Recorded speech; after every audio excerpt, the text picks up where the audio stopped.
जय श्री राम दोस्तों। तो आज हम सीखेंगे आयु संबंधी प्रश्न। ठीक है, ये कई सारे क्वेश्चन हाई स्कूल की मैथ में भी रहते हैं और कक्षा 8 की मैथ में भी रहते हैं, जिनको सॉल्व करने में बच्चों को कई सारी दिक्कतों का सामना करना पड़ता है। तो ये प्रश्न जिसमें ऐसे प्रश्न होते हैं जिसमें पिता और पुत्र, माँ और पुत्र, भाई और बहन, इनकी आयु के बारे में पूछा जाता है और कह दिया जाता है कि एक पिता इस समय अपने पुत्र की आयु का इतने गुना है। प्रकार से क्वेश्चन पूछे जाते हैं। तो हम कैसे इन प्रश्नों को हल करें, ठीक है, उसका सबसे आसान तरीके से मैं आपको बताऊंगा उनको कैसे हल करना है। अब इसमें कुछ चीज़ें जानने योग्य होती हैं। जैसे क्या होता है कि हमको जब आयु नहीं पता होती है अपने पिता और पुत्र की, तो हम ये करते हैं कि उसको x या y मान लेते हैं। फिर एक चीज़ और ध्यान देने योग्य ये होती है कि जैसे इसमें एक सवाल है, एक पिता की 10 वर्ष पहले आयु अपने पुत्र की 3 गुनी थी। ठीक है, तो यहाँ जब ये बात होती है 10 वर्ष पहले की, तो कई सारे बच्चे जैसे इस समय मान लिया उनको x मान लिया वर्तमान में आयु, और जब 10 साल पहले की या 10 साल बाद की बात करते हैं तो वो 10x जोड़ देते हैं। बस सबसे बड़ी गलती ये होती है। क्यों? क्योंकि 10x करने से उस आयु में उनकी 10 से गुणा हो जाता है, जबकि हम आयु जोड़ कर निकालते हैं, ना कि गुणा करके। जैसे मैं मान लूँ कि इस समय मेरी आयु, ठीक है, 21 वर्ष है, तो 21 मैं कहूँ कि 4 साल बाद मेरी उम्र क्या होगी, तो मैं सही बात है कि मैं इसमें 4 जोड़कर ही अपनी आयु 25 वर्ष निकालूंगा। तो अगर मैं अपनी आयु को x मानूंगा, नहीं पता है कि मैं इस समय वर्तमान में कितने साल का हूँ, 4 साल बाद मुझे अपनी आयु को पता लगाना है, तो मैं इसमें 4x नहीं करूंगा कि ऐसे x है इस समय तो मैं कह दूं 4x, क्योंकि 4x करने से हो ये जाता है कि ये 4 का x में गुणा हो गया, जबकि हमको तो अपनी आयु को जोड़ के निकालना है। तो हम यहाँ क्या करते हैं कि x + 4 लिखते हैं। तो यही हमारा अच्छा होता ये है कि ये जब हमारी अचर राशियां होती तो आपस में जुड़ जाती हैं, लेकिन जब एक चर राशि और एक अचर राशि होती तो ये जुड़ नहीं पाती, इसके लिए हमको इसको ऐसे ही रखना पड़ता है। बस ये बेसिक सी बात थी। अब हम इस सवाल को हल करके देखेंगे कि कैसे हल किया जाता है। सबसे पहले इसमें दिया गया है, एक पिता की 10 साल पहले आयु अपने पुत्र की 3 गुनी थी। एक चीज और ध्यान रखना, जब भी हम इन सवालों को हल करते हैं तो पिता और पुत्र दोनों की आयु को कंपेयर करने के लिए उनको हम समीकरण में बराबर रखते हैं। ठीक है, तो सबसे पहले हल डाल के हम ये लिखेंगे कि माना वर्तमान में पिता की उम्र बराबर x वर्ष। हमको पिता की उम्र x वर्ष मान लेनी, सबसे पहले पिता की ही उम्र मानेंगे, उसके बाद तथा वर्तमान में पुत्र की उम्र बराबर y वर्ष। हमने ये मान लिया। अब सवाल ये कहता है पहली शर्त, यहां आपको ये डालना है कि पहली शर्त, क्योंकि दो शर्तें दी जाती हैं हर एक सवाल में। तो पहली शर्त हमारी ये कह रही है कि 10 वर्ष पहले जो पिता की आयु थी वो अपने पुत्र की 3 गुनी थी। तो हमको भी ये नहीं पता है कि पिता इस समय तो 1 साल का है, लेकिन 10 साल पहले वो कितने साल का रहा होगा। तो जब 10 साल पहले की बात होती है तो हम हमेशा इस प्रेजेंट की आयु से हम 10 वर्ष घटा देंगे तो पहले की आयु निकल आएगी। तो लिखेंगे कि 10 वर्ष पहले पिता की आयु बराबर, ठीक है, तो 10 साल पहले, इस समय अगर पिता 1 साल के हैं तो 10 साल पहले 100% यही होगा कि 10 साल कम रहे होंगे इससे, तो हम x - 10 वर्ष लिख देंगे। ये हो गई पिता की आयु। अब अगर पिता 10 साल पीछे गए हैं तो पुत्र की आयु भी 10 साल पहले की ही हमको बतानी होगी, इसलिए लिखेंगे 10 वर्ष पहले पुत्र की आयु बराबर, तो इस समय पुत्र y साल का है तो 10 वर्ष पहले y - 10 हो जाएगा। तो ये दोनों की 10 वर्ष पहले की आयु निकल आई। लेकिन अभी सवाल ने ये कहा है कि जो 10 साल पहले पिता है वो अपने पुत्र का 3 गुना है। तो सबसे पहले हम पिता की आयु को x - 10 ऐसे रखेंगे, बराबर का निशान, y - 10 ऐसे रख देंगे।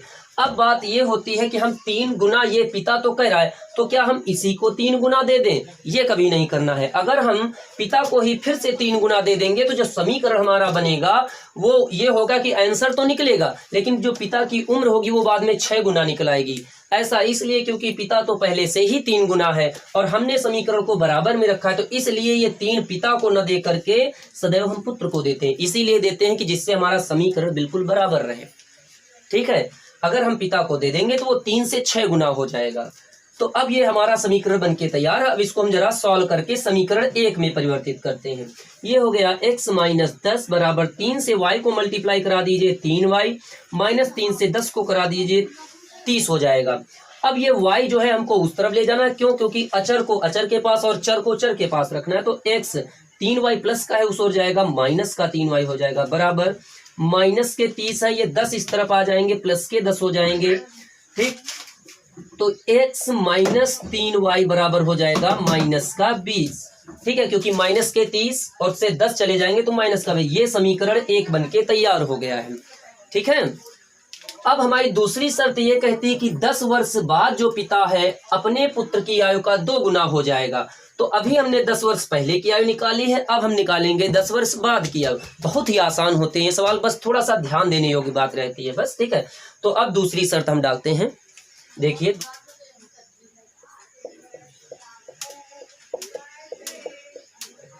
दूसरी शर्त ये है कि 10 वर्ष बाद पिता की उम्र बराबर, तो इस समय पिता अगर x साल के हैं तो 10 वर्ष बाद उनकी उम्र में 100% ये होगा कि 10 साल जुड़ जाएंगे, तो ये हो जाएंगे x प्लस 10 साल। तो 10 वर्ष बाद पुत्र की उम्र बराबर हो जाएगी, इस समय y का है तो 10 साल बड़ा हो जाएगा, तो y प्लस 10 वर्ष हो जाएगा। अब समीकरण फिर से ये कह रहा है कि जो पिता है 10 वर्ष बाद अपने पुत्र का सिर्फ 2 गुना रह जाएगा, जबकि 10 वर्ष पहले वो 3 गुना था। तो फिर से इसको हम वैसे ही कंपेयर कराएंगे, x प्लस 10 बराबर में y प्लस 10। अब फिर से हमको पिता को न दे करके पुत्र को ही 2 गुना देना, नहीं तो पिता फिर से 4 गुना हो जाएगा, तो हमने 2 इसको दे दिया। तो ये x प्लस 10 बराबर 2 से y को मल्टीप्लाई कराया 2y प्लस 2 20 हो जाएगा। ठीक है, 2 दूना, ठीक है, 10 दूना 20, तो x। अब ये 2y को हम उस ओर ले जाएंगे तो माइनस का 2y बराबर 20 और 10 इस तरफ आ जाएगा, माइनस का हो जाएगा x माइनस 2y बराबर 20 से 10 चले गए 10 बचे। ये बन गया समीकरण 2। अब में हमारे पास समीकरण 1 व समीकरण दोनों उपस्थित हैं।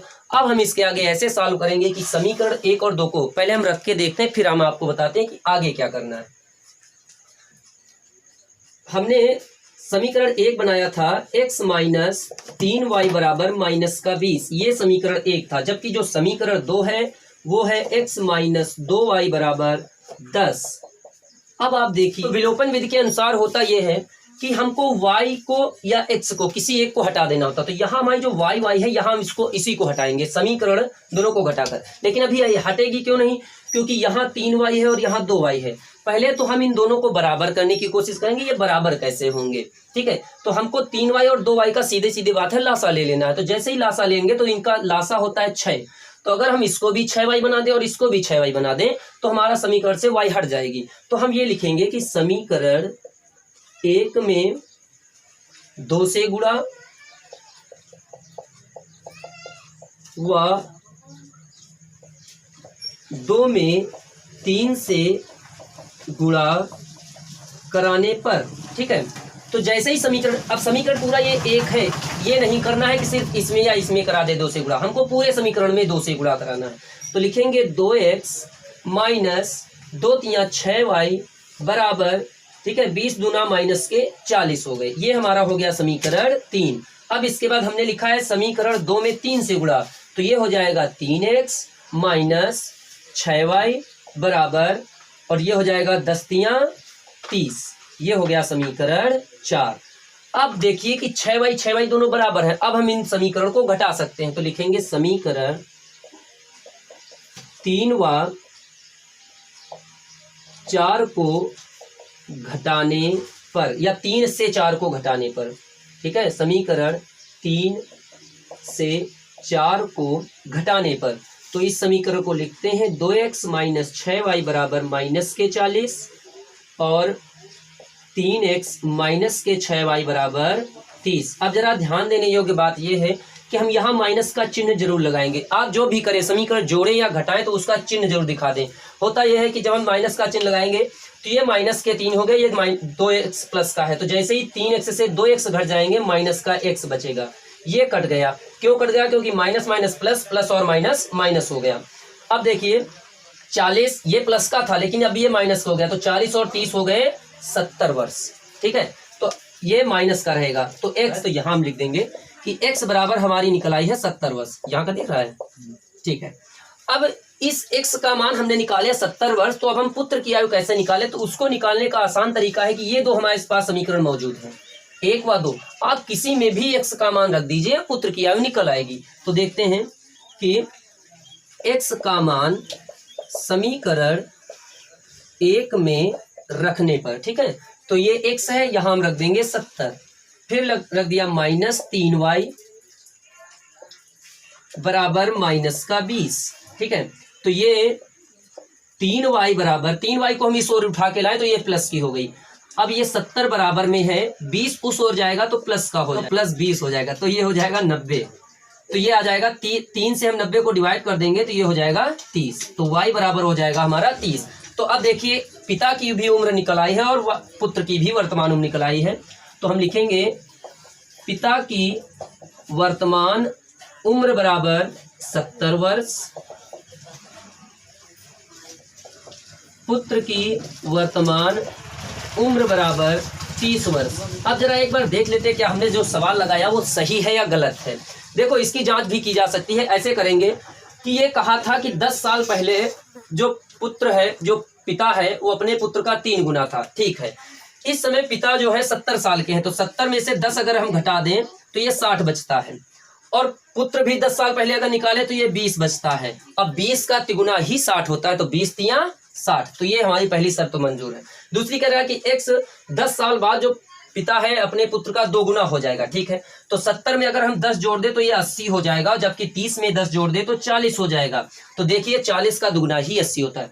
तो इस तरह से हमने सीखा आयु संबंधी प्रश्नों को हल करना। इसी प्रकार के आप कई सारे और भी प्रश्न कीजिए। अगर आपको दिक्कत होती है किसी प्रश्न को हल करने में तो आप कमेंट करिए, मैं आपको रिप्लाई जरूर दूंगा। हाँ, मेरी इंस्टा आईडी भी आपको मिल जाएगी डिस्क्रिप्शन में, और मेरा एक दूसरा चैनल भी है जिसमें मैं फिटनेस के वीडियो भी डालता हूं, तो आप उसको भी सब्सक्राइब कर सकते हैं। ठीक, तो मिलते हैं किसी नेक्स्ट वीडियो के साथ। और इसके बाद हम, अगर आप बताएंगे तो किसी और भी टॉपिक पर मैं वीडियो बनाऊंगा। तब तक के लिए जय हिंद, जय श्री राम।